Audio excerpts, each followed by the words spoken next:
Ladies and gentlemen, imagine a tense morning on the 10th. Shocking news spread as Mr. Trump issued an instruction ready to eliminate the new leader of Iran, Khamenei.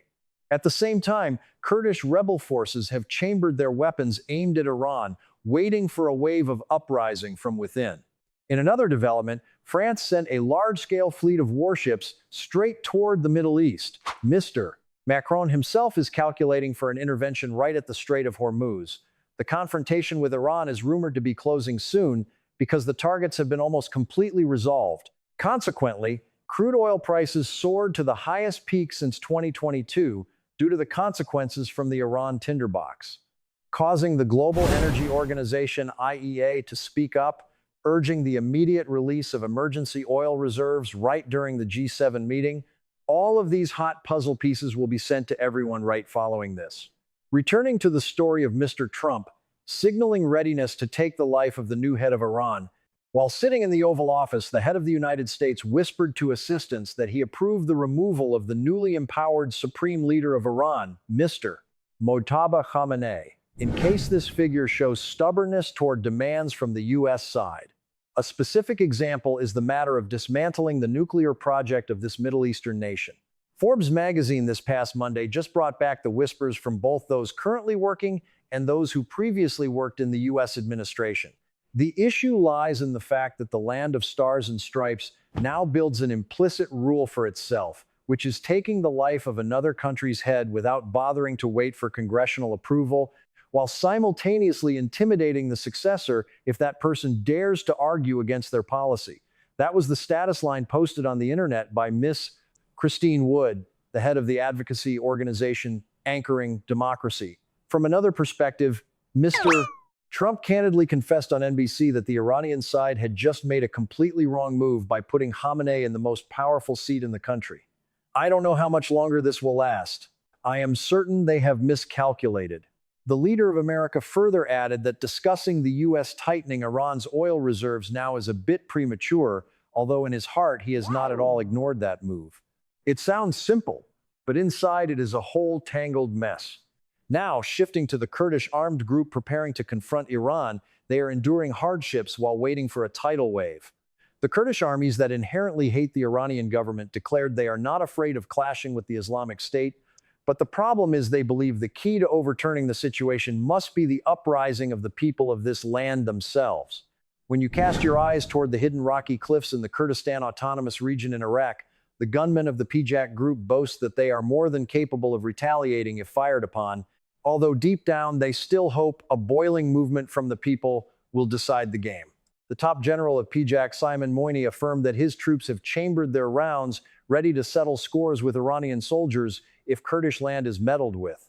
Nevertheless, he insisted that the Kurdish people should claim their own piece of the pie by their own hands without needing the U.S. or any other big players to reach out and support them. PJAK, along with a dozen other Kurdish armed groups, are still stationed on the mountain ranges of northern Iraq. Meanwhile, they are also digging shelter tunnels right in the middle of areas crowded with their fellow citizens living in Iranian territory.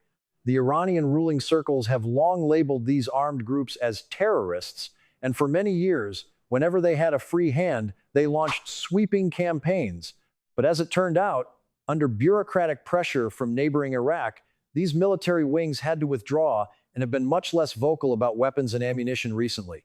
What makes people wonder is whether these groups truly have enough strength to cast a large net aimed straight at Iran or not. The atmosphere has been getting more suffocating by the day since the Middle East tinderbox flared up at the end of February when the U.S. and Israel bombed Iran, only for Tehran to later rain bombs back down on Kurdish forces in Iraq, claiming they were working as mercenaries for the West and Israel. At the same time, Mr. Donald Trump initially patted them on the back, giving full protection for the Kurds to ambush Iran, but in a flash, he flipped like a pancake and changed his tune. He explained that the Washington Brain Trust did not want the Kurdish faction to open another front at all, because doing so would only make the situation more of a mess. Another formidable figure of PJAK named Amir Karimi whispered that their troops had sat down to signal the U.S.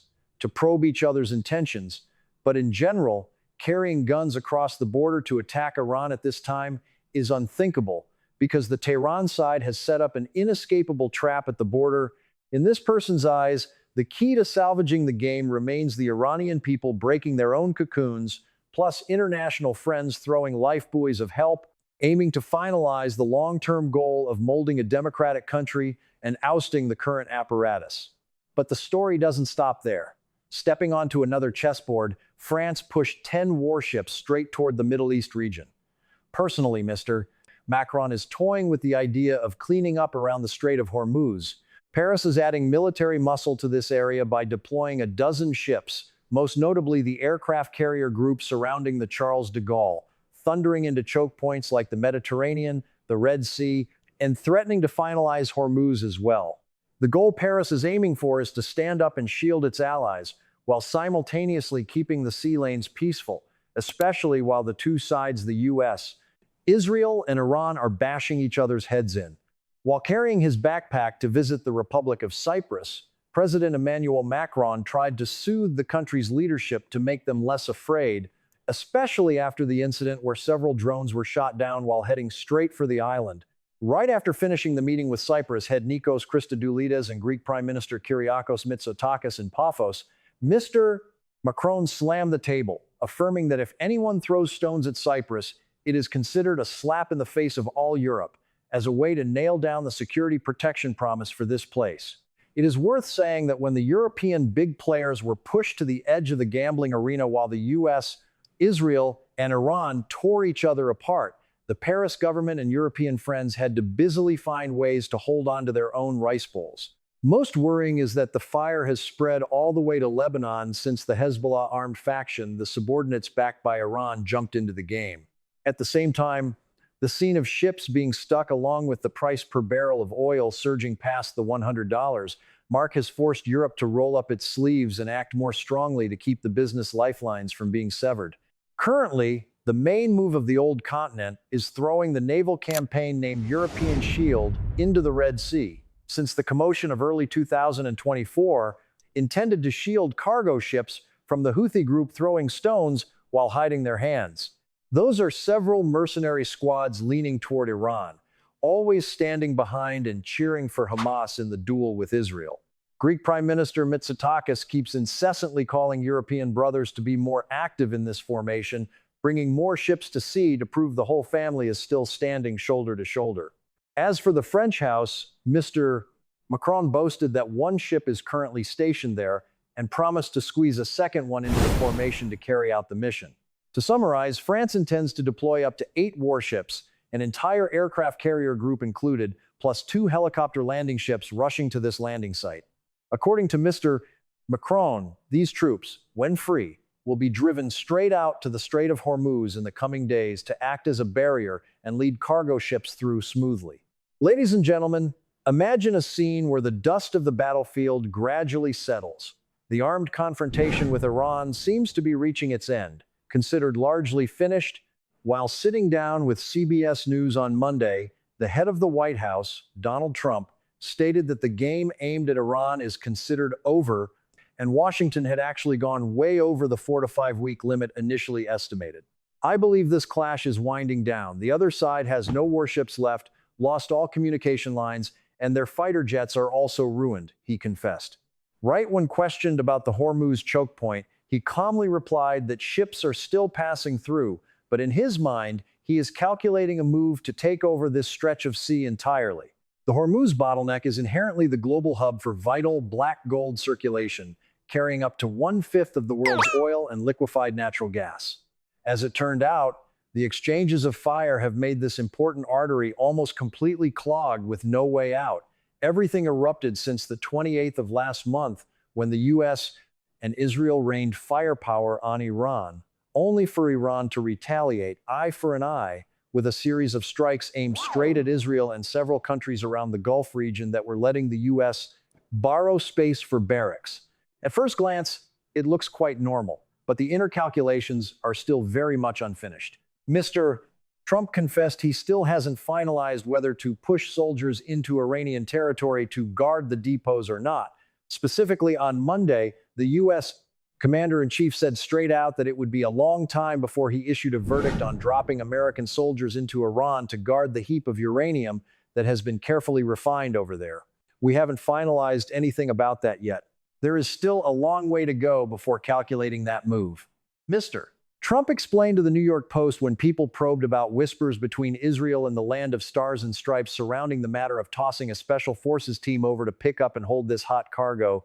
Just last month, he himself asserted that the Tehran faction was preparing to rebuild the nuclear facilities that he once loudly boasted had been plowed to pieces by American soldiers last June.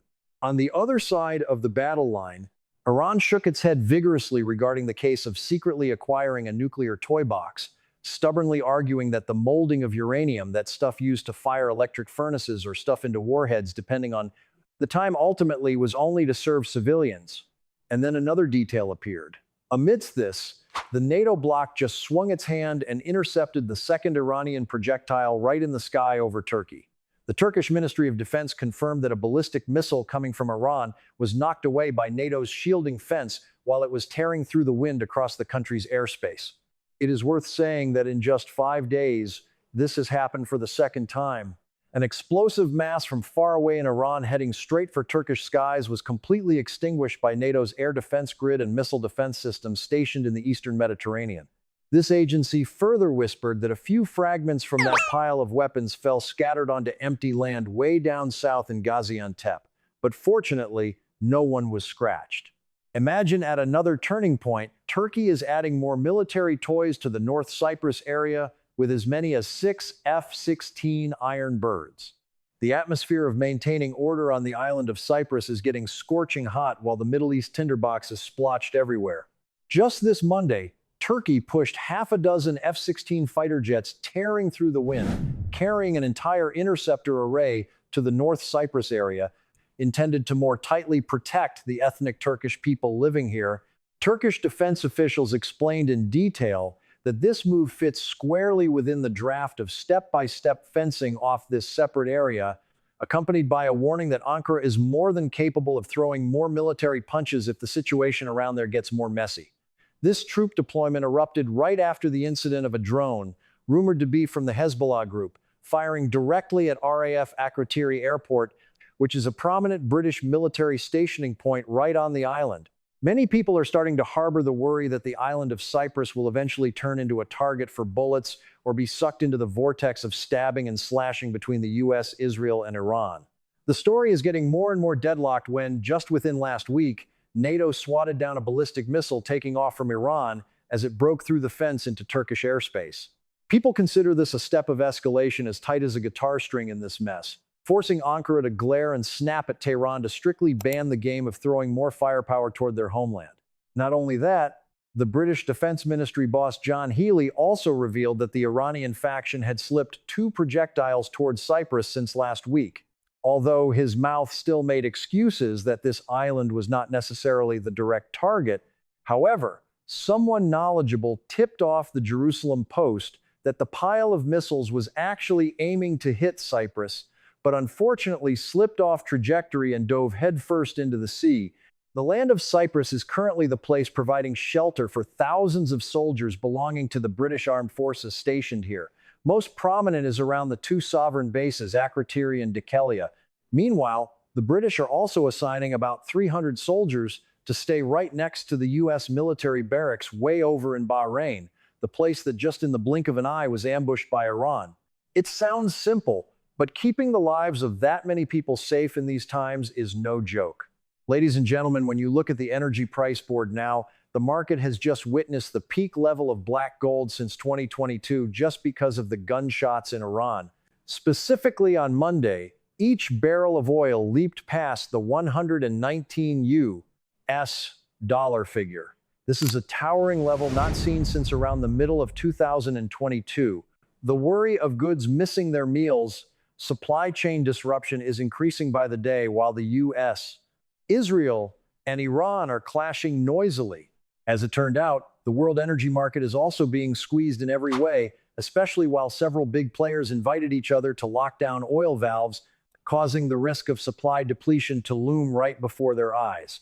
Right in the middle of a messy price-closing session, Brent crude oil for future delivery added an extra $8.77, corresponding to nearly 9.46%.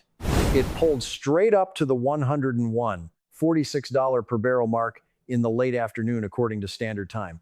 Meanwhile, the WTI oil line of the land of stars and stripes also ticked up by $7.92, approximately 8.71%. The figure stopped at the $98.82 per barrel level. Going back a bit earlier in the day, there was a time the Brent line surged all the way to $119.50 per barrel, while the WTI line also clung closely at the $119.48 level. People calculated this to be the most terrible one-day leap from past to present since the time the U.S. and Israel invited each other to open fire on the 28th of last month. The Brent line has jacked up the price by about 66%. The WTI line even rose by up to 77%.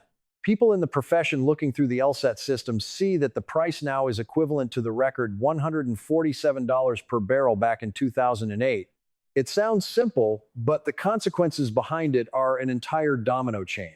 The price gap between the Brent order closing next month and the one half a year later has widened to nearly $36, a record battle break since the 2004 mark until now. This situation exposes a truth that the oil market is starving for goods right now. Several traders are willing to overspend just to get fresh goods and real patty, physical delivery immediately.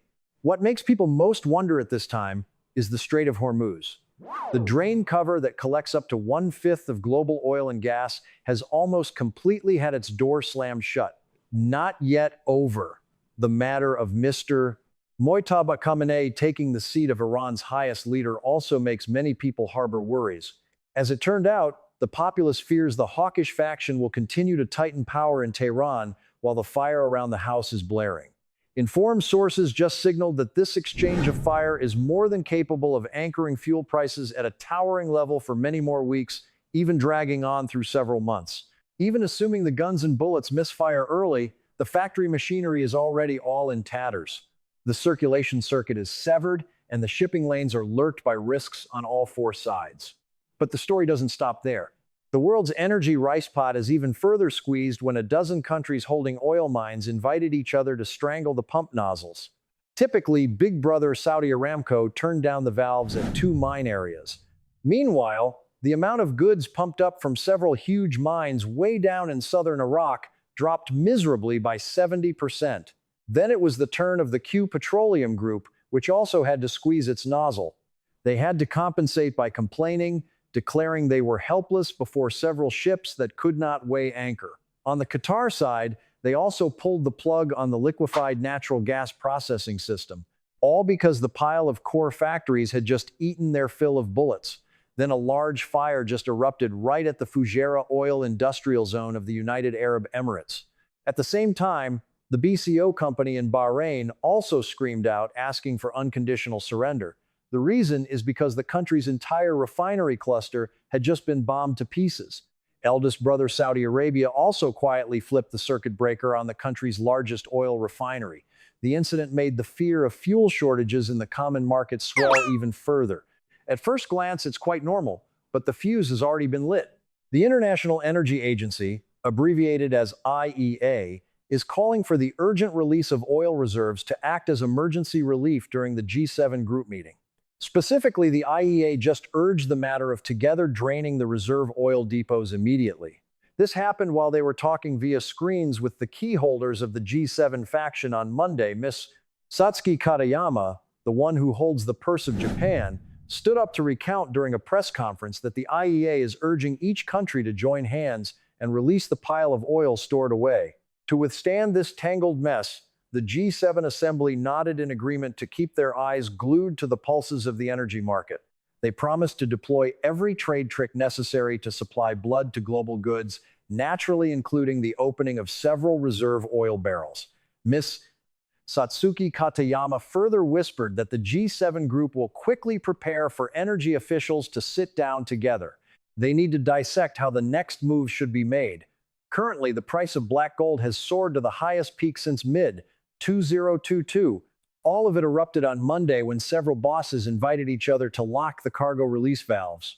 The story of severed shipping circuits dragging on keeps weighing heavily on the entire common market, especially when the stinging exchange of fire between the US and Iran is getting increasingly fiery. Japan, the land that is having to depend on the Middle East to be spoon-fed up to 95% of its oil, is accidentally holding an oil storage depot that is among the most monstrous on the planet. Ladies and gentlemen, imagine at this moment on the other side of the ocean, the guns and bullets in Iran are raising concerns about the pile of missiles that the US intends to funnel over to Taiwan. When you look at the military deployments spearheaded by the US firing into Iran, what makes people wonder is that the ammunition depot will be depleted swiftly. The issue lies in the fact that this pile of toys is inherently the vital shield to intimidate China in case there is any incident involving Taiwan. As it turned out, the Taiwan side is also desperately finalizing more orders for weaponry from Washington in order to add more to its suit of armor. Right within the stack of notes sent to customers, the consulting group Power Group AC spoke up to alarm that if the tinderbox in the Middle East keeps burning persistently, the Americans might have to carry over both the defense systems and the factory production lines to that land for a long time. That easily makes the Washington side delay pivoting to concentrate strength back on the Indo-Pacific side, right at the place where they are trying to flex their muscles to scold the military power of China that is swelling day by day. It sounds simple, but inside is a whole tangled mess. The Center for Strategic and International Studies pulled out calculators and estimated that U.S. soldiers have scattered about 2,600 projectiles of various types just to bash nearly 2,000 targets. And that was only within the first 100 hours of firing. At the same time, the Chinese top brass still quietly adds more military muscle by stuffing 7% more money into the defense budget. This case was just announced at the session of the National People's Congress.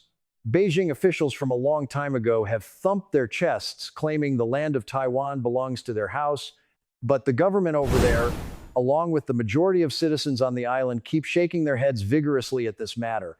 Stepping right into the office of the Sasakawa Peace Foundation, Director Kazuya Yamamoto, who specializes in strategy, spoke up saying that the U.S. faction overspending on guns and bullets for this deployment could easily cause a shortage in the home army's reserves, including the portion shared for the troops under the Indo-Pacific Command, if this case keeps lingering. This person tapped the table and asserted that at that time, the matter of urgently adding more goods and expanding the weapon-making factories will become a matter of survival. And then another detail appeared. Several big bosses on the U.S. side again hurriedly reassured public opinion that the stuff in the warehouse is still more than enough to shoulder this entire round. The deputy boss in charge of the policy sector of the Department of Defense, Derek Chollet, took the stage to recount that our house is rolling up its sleeves to clean this case up ourselves. Simultaneously, the head of the Pentagon also thumped his chest to guarantee that the toy box of fighting and defense of the land of stars and stripes has enough strength for this country to fire bullets until it feels like enough. However, the Power Group Asia Group gave a reality check when warning that this kind of fierce killing game easily jams the gears of the production and delivery lines for several types of ammunition and interceptor systems that are in high demand. The Taiwan side is now holding a backlog of weapon orders from the U.S. clogged up to over $20 billion altogether because the production workshops of several U.S. contractors over there are unable to keep up. This delay in delivery easily ruins the security blueprints of Taiwan, dragging in a mess of noisy domestic arguments about money for defense. Several experts analyzed and drew a vital point for the allies with the U.S. in Asia. They must take initiative to care for self-defense, especially the matter of expanding workshops to mold bullets and missiles at their home yard instead of passively waiting for the pile of goods from Washington. These few lines of news just now have also pulled the curtain to close the story that we wanted to tell everyone today. Thank you, ladies and gentlemen, for staying to listen to us chat. Wish everyone a new day full of inspiration. As for now, we wave goodbye and see everyone again in the next stages. And if you find these developments noteworthy, don't forget to leave a few lines sharing your perspective below.